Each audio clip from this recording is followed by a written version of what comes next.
In normal tissue, DLL3 expression is absent or low and confined to the cytoplasm. DLL3 overexpression is characteristic of neuroendocrine neoplasms commonly found on the tumor cell surface, and about 85% of small cell tumors overexpress DLL3. You can see in this graphic that uh, prostate neuroendocrine tumors overexpress DLL3 at 76%. For our gastroenteropancreatic tumors at 78%, respiratory LCNEC somewhere between 37 to 80%, and certainly that is an interesting biomarker, and some of these tumors are showing demonstrated efficacy in patients treated with DLL3 targeting agents. So ideal target because it's low in normal tissue and it's high in your tumor tissue. So here's the overview of the DLL3 T-cell engager pipeline. Again, these agents, as we saw in the graphic, target DLL3 on the surface of the tumor cell and bring the immune system through that CD3 targeting domain to the tumor cell so that you can have cell death, release of perforin, granzyme, leading to tumor cell lysis, and you also activate and expand your T cells. So we have tarlatamab, as well as obrixtamig and gocatamig, all of these targeting DLL3 and CD3.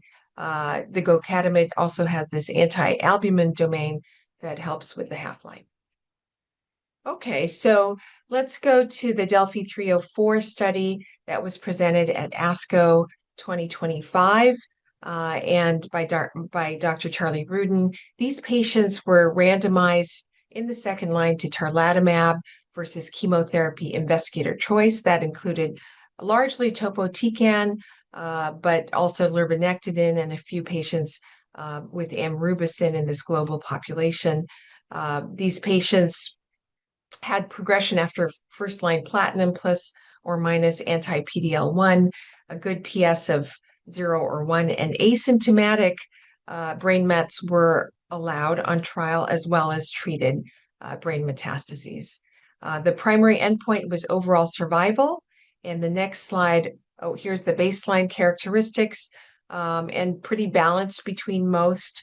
You can definitely see that there is a population who had chemotherapy-free interval of less than 90 days, of about, here it's 43 and 45 in both arms. There were patients with presence of brain and liver metastases. The DLL3 expression was very high.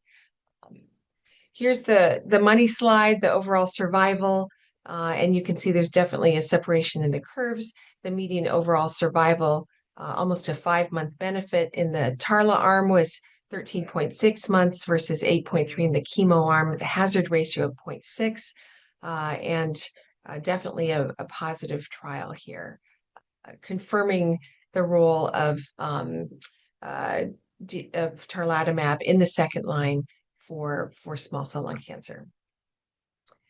Here is the obrixtamig, the BI DLL3 targeting T-cell engager, and some of the data here, the phase 1, and this is the phase 1 dose escalation study that includes LCNEC as well as small cell and extrapulmonary neuroendocrine tumors. There were 545 patients that were screened for positivity, and there were 2 dose regimens, B2 and B3, that were utilized.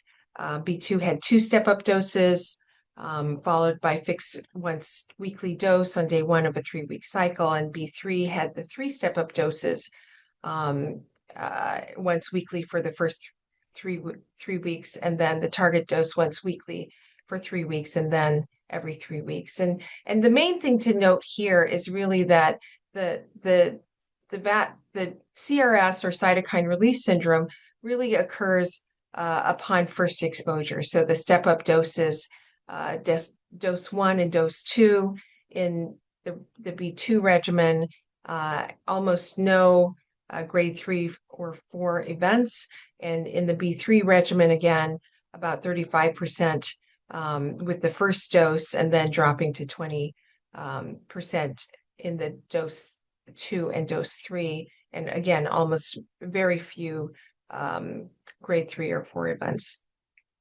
So well tolerated. And the waterfall plots for these two regimens, B2 and B3, on the left, the small cell shows roughly 20% overall response rate and disease control rate of 42%. If you look down at the B2 regimen, it was about 26% overall response, and a little bit higher with the B3 at 29%. Similar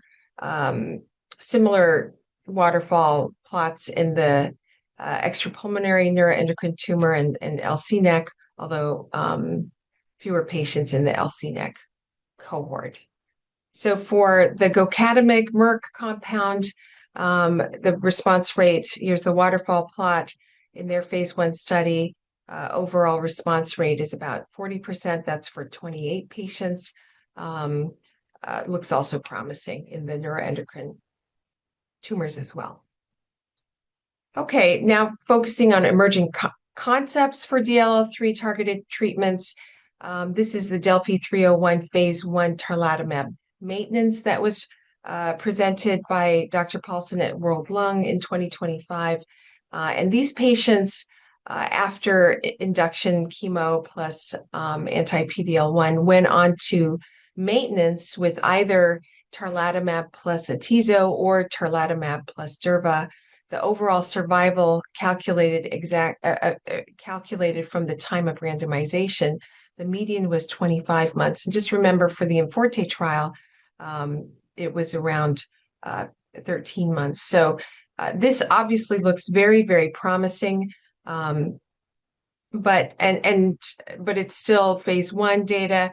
This certainly supports the ongoing phase 3 trial and maintenance that is certainly ongoing. The Delphi 303 also showed the regimen is well tolerated. Here, the treatment emergent AEs over time. For CRS, you have it in the 56% rate, which aligns with the initial studies, including the 304 study that I just presented, and grade 3. And most of these occur in the 0 to less than 3 months. Again, usually within those first 2 doses, and much fewer in the 3 to 12 months or the over 12-month range. Here you also see some of the other treatment emergent AEs that have overall incidence greater than 25%, including dysgeusia, decreased appetite, nausea. I think those are sort of related, fatigue and headache, pyrexia. ICANS, which is immune cell associated neurotoxicity syndrome, occurred in only 6% of the patients, all with early onset, and all of those events were grade 1 to 2 and resolved with supportive care. So overall, tolerated quite well, although dysgeusia is something that is an issue that you have to manage with the patients. Okay, and this is the ongoing Delphi 305 phase 3 tarlatamab maintenance trial. And again, these are patients that are randomized to tarla plus durva versus durva alone. And I think this is finished accruing, and so we'll hopefully see a positive trial result out in the ensuing next year to 2. Okay, I do want to mention Darien 9. This is a phase 1 study of obrixtamig plus topotecan. I think the waterfall plot looks very promising here. Obviously, the adverse events are due to, or many of these are due to the chemotherapy topotecan, which we know is myelosuppressive, and you do see thrombocytopenia, anemia, neutropenia, fatigue. The cytokine release syndrome, again, any grade was about 48%, and there were zero grade 3 to 4. The overall response rate confirmed was right around 70%. This is in the second line setting, and the disease control rate 87%. So really quite exciting here, but a little more myelosuppressive with the combination of topotecan. What other combinations with T-cell engagers are on the horizon? Well, there are combinations with antibody drug conjugates. And so there's a trial with gocatamig plus IDXD. IDXD is shown over here. It is a B7H3 targeting antibody drug conjugate with deruxtecan as the payload. And the waterfall plot for IDXD at 12 milligrams per kilogram is shown here. Looks quite promising with an overall response rate of 54.8%, and there is CNS activity as well. There's another trial with tarlatamab plus YL201, which is also a B7H3 ADC. Here's a phase 2 dose expansion study of elveltamig, a trispecific T-cell engager, which targets CD3, and then it has two DLL3 binding domains. And this is a study looking at two different doses, 10 milligrams IV Q2 weeks versus 30. Again, these patients have progressed on platinum-based chemotherapy and have stable CNS mets. Those are allowed, and good PS. Overall endpoint, primary endpoint is overall response rate. And here is the waterfall plot here. Again, most of them below the line, which we like to see. The overall response rate is about 62% in the 10 milligram cohort and 58% in the 30 milligram cohort. And disease control rates in the 67 to 70% range. And you can see that regardless of dose, you're seeing a nice response rate there.